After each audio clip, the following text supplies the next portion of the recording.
학습법에 대해서 좀 설명드리도록 하겠습니다. 이 학습법에서는 먼저 두뇌의 프로세스가 어떻게 진행되는가에 대해서 설명을 하고요. 그 다음에 우리가 기억을 하기 위해서 어떠한 작업들이 진행되는가에 대해서 이걸 주장한 사람이 어빙하우스라는 분인데요.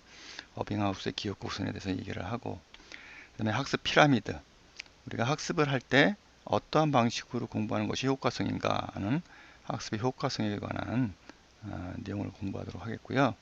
얘기하도록 하겠고, 그 다음에 이제 학습이 얼마나 효과적으로 되고 학습의 궁극적인 교육의 목표는 무엇인가에 대한 블룸이라는 분이 얘기한 텍소노미, 분류, 교육에 있어서의 분류에 대해서 얘기해 보도록 하겠습니다. 그리고 이러한 것들을 구체적으로 우리가 수업을 진행할 때 온라인, 오프라인으로 진행하게 되는데, 그때 어떠한 수업 방식을 우리가 채택할 것이고, 그러한 것들에 대한 온라인 내용을 지원하기 위해서 무들이라는 도구를 우리가 사용하게 된다 하는 내용이 지금 교육에 있어서의 핵심 부분이 되겠습니다. 그 내용을 우리가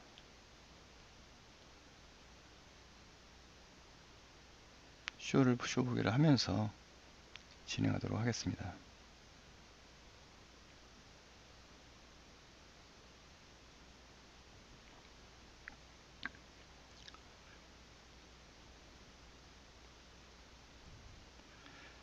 먼저 우리가 두뇌가 무엇을 인식하는 방식은 다음과 같이 설명될 수가 있습니다. 여기서 보신 바와 같이 두뇌는 우리가 오감이라고 그러는 것들이 있죠.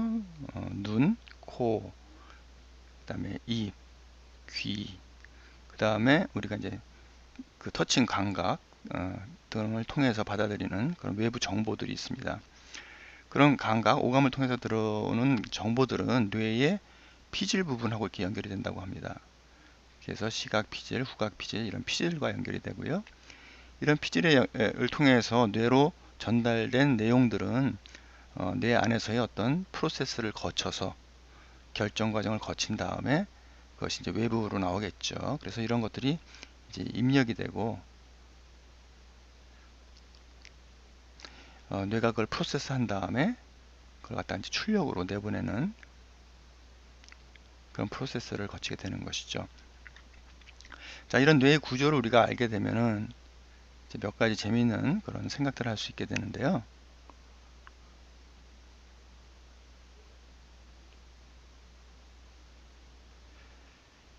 자, 아까의 내용의 정리입니다. 감각 기억을 통해서 들어온 내용들이 작업을 하게 되고, 그런 작업 기억의 여러 가지 프로세스를 거치면서 장기 기억으로 가게 되는 것이죠. 이런 과정을 통해서 이런 것들이 이제 출력, 즉 우리가 뭐 손을 움직인다든지 말을 한다든지 대화를 해서 그리고 원하는 작업들을 바깥으로 내보내는 그런 출력을 하게 되는 것이죠. 이런 부분들이 입력이라고 할 수가 있고요. 자, 이런 프로세스를 우리가 볼 때 제일 중요한 것은 작업 기억을 갖다가 하는 과정 중에서 이제 장기 기억으로 보내게 하는 것. 이것이 이제 학습의 키라고 할 수가 있습니다.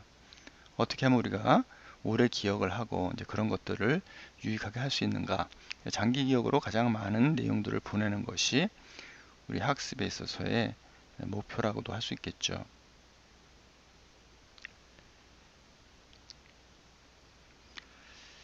자, 그런 장기 기억으로 가게 되는 것에 대한 에빙하우스의 기억 곡선입니다. 그래서 여러분들이 어떤 학습을 하게 되면은 그 학습이 일어난 이후에 이제 기억은 쇠퇴하게 되어 있습니다. 그래서 처음에 배운 것이 이만큼이다, 100%라고 가정했을 때 시간이 지나면서 이제 잊어버리는 거죠.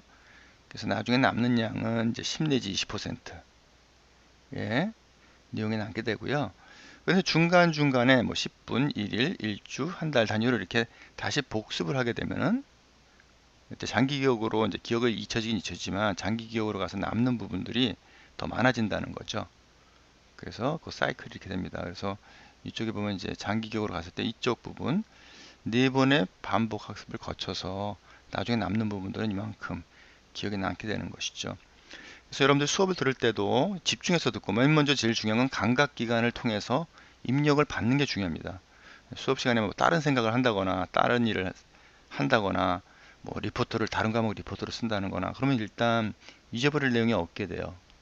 그래서 모든 감각을 동원해서 감각 작업을 통해서 학습을 받아들이는 것이 이제 첫 번째로 중요하고, 그 다음에 이제 그런 것들을 장기 기억으로 보내려면 이렇게 학습을 계속 쳐줘서 이렇게 기억할 수 있도록 장기 기억으로 보내는 이런 메커니즘이 상당히 필요하게 된다는 것이죠.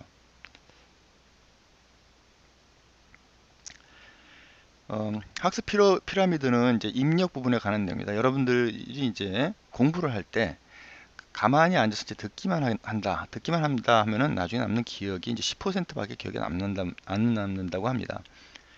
그래서 이제 100%로 읽는 활동을 통해서 정보를 받아들였을 때 10%가 기억이 난다 하면은 보고 듣고죠. 보고 이제 듣고 뭐 영화라든지 뭐 강의를 듣는다는 것이 이제 이런 것에 해당되는 거죠. 20%. 그다음에 데모를 봤다. 뭐 시연을 봤다. 그러면 이제 30% 기억을 하고요. 어떤 주제에 대해서 토론을 했다. 그러면 한 50% 기억에 남게 됩니다. 디스커션 한다는 내용은 자기가 받아들인 이제 입력 내용을 갖다가 가지고 자기가 이제 프로세스, 뇌에서 무슨 작업을 하면서 말을 하게 되는 것이죠. 출력. 그래서 뇌를 완전하게 이제 한 번 돌리는 것이죠. 입력은 그냥 들어오고 여기서 끝나는 겁니다. 읽거나 보거나 그런 것들. 근데 자기가 그것을 말해보는 거 또는 토론하는 거를 하게 되면서 효과가 이렇게 올라가는 거죠. 예, 제일 좋은 거는 실질적으로 한번 해보는 거가 제일 기억에 남고, 다른 사람을 가르쳐 보는 것도 큰 효과가 있다고 합니다. 90%. 그래서 다른 사람들을 가르치면서 자기가 배우는 것도 크고요. 그래서 이런 것에 의해서 우리가 학습에 이제 입력을 받을 때 학습하는 방식에 있어서 장기 기억은 둘째치고 학습을 입력하는 과정 중에서 이런 부분들이 매우 중요하다는 것들을 알 수 있는 것이죠. 자, 지금 이제 지식 받아들이고 암기하고 뭐 장기 기억으로 보내는 것에 대해서만 얘기했는데요. 실질적으로 지식의 종류가 이렇게 암기해서는 안 되죠. 암기만 해서는 여러분들 지금 지식의 양이 엄청나게 늘어나고 있습니다. 4차 산업혁명 그렇게 얘기를 하는데 다양한 분야에서 다양한 정보들이 넘쳐나기 때문에 사실 그런 기억에만 암기에만 집중하는 거, 리멤버, 이건 큰 의미가 없어요. 그래서 우리가 요즘 요구하는 것 중에 4C라고 그러지 않습니까? Create, Collaboration, Communication, Critical Thinking. 그래서 4C라는 얘기하는데 그 중에 하나가 이제 Creation. 크리에이트 할 수 있는 어떤 지적인 학습 능력이 되게 중요하다는 것이죠. 그래서 그러한 것들까지 가기 위해서 우리가 어떤 팩트를 아는 것뿐만 아니라 그것을 이해하고 적용을 해보는 능력, 그리고 또 분석력, 그것에 대한 분석을 하고 그다음에 전체적인 그 주제에 대해서 이제 평가를 할 수 있는 수준까지 가서 유사한 내용들 또는 연관된 내용들을 갖다가 창조할 수 있는 능력이 이제 중요하다는 것이죠. 자, 그런 의미에서 우리가 학교에서 배우는 것이 이론적으로 앉아가지고 뭐 저항의 법칙이 어떻고 또는 뭐 동기기, 전동기가 어떻고 뭐 인테저가 어떻고 그다음에 뭐 조건문이 어떻고 그러는 것들이 사실 이론적인 것만 배워서는 의미가 없어요. 실질적으로 프랙티컬 날리지가 되는 것이 큰 의미가 있죠. 그래서 이것을 러닝 바이 두잉이라고도 하는 것과 맥락을 같이 하는데요. 러닝 바이 두잉, 직접 해봄으로써 알게 되는 그런 실체적인 거. 그리고 이런 것들이 체득이 되면은 사실 이 상위 단계로 올라갑니다. 그래서 자기가 창의력으로 갈 수 있는 그런 역할이 커지는 것이죠. 그래서 여러분들이 수업을 들 때 제가 요구하는 것은 한번 따라서 말해봐라. 따라서 말해봐라. 예. 중얼중얼거리면서. 그 다음에 쓰기도 한번 노트를 하면서 쓰기 하면서 해봐라.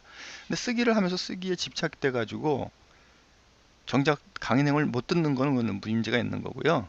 오감을 다 활용을 하면서 감각 능력을 최대로 하는 것이 중요하고, 그 다음에 이런 것들을 전체적으로 실질적으로 다 해볼 수는 없지만, 러닝 바이 두잉 해볼 수 없지만 배운 내용을 노트를 하면서 마인드맵으로 정리를 하게 되면은 그 마인드맵이 상당히 유의미한 그런 내용을 제공한다고 합니다. 그래서 이 링크를 들어서 마인드맵의 의미를 한번 확인해 보시기 바라고요.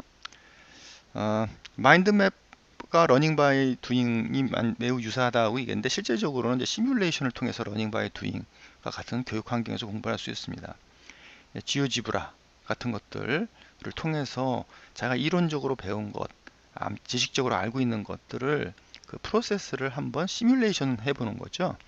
지오지브라 같은 것들은 이제 수업에서 많이 사용하는데, 코드러너 같은 것들은 이제 프로그램 수업을 할 때 실질적으로 유닛 테스트라고 그래가지고 프로그램을 한번 실행해보고 그 프로그램 실행 결과를 확인해 봄으로써 자기가 그 개념을 충분히 이해했는지를 확인할 수 있는 것이 이제 코드러너 라고 그러는 모듈입니다. 그래서 이런 여러 가지 시뮬레이션 도구, 마인드맵의 활용, 그 다음에 말해보기, 쓰기, 이런 것들이 감각기관을 통해서 입력을 최대한도로 하고 뇌를 최대한도로 활용하면서 우리가 궁극적으로 학습의 목표를 달성할 수 있는 창조의 단계까지 갈 수 있게 되는 가장 핵심적인 그런 기능들을 언급하고 있다. 그래서 제 수업에는 이러한 부분들을 반영하려고 매우 애를 썼습니다. 뭐 여러분들 중에는 뭐 불만 있는 사람들도 많아요. 그런 것들을 왜 하냐. 근데 여러분들 저 나중에 이 링크들 한번 따라가서 들어가 보세요. 플립러닝 이 대세입니다. 플립러닝은 이렇게 뒤집는다라는 얘기를 해서 여러분들이 수업을 듣고 숙제를 하죠.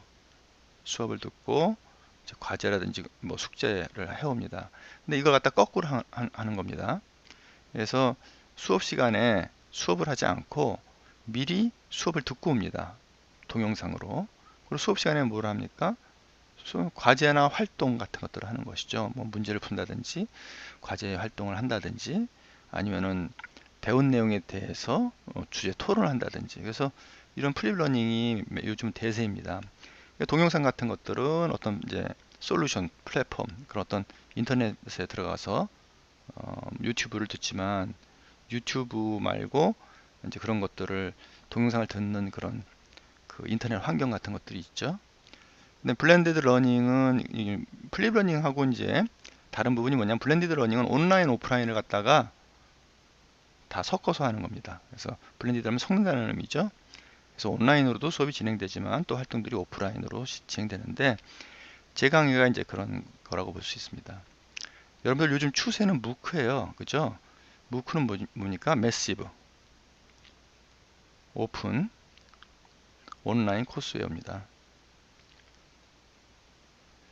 여러분들이 뭐 하버드, MIT 그런 좋은 강의들이 인터넷에 들어가면은 뭐 유튜브에서는 보기만 하죠. 무크 서비스에 가면은 이렇게 온라인 학습으로 학습 내용이 다 관리가 됩니다. 그리고 지도도 받을 수 있고요. 그리고 받은 다음에는 서티피케이션, 증명서, 교육 증명서 같은 걸 갖다가 발급받을 수 있어요. 이런 것들 구글에 갖고 가면은 구글에서 채용할 때 이런 것들이 유효하다고 합니다.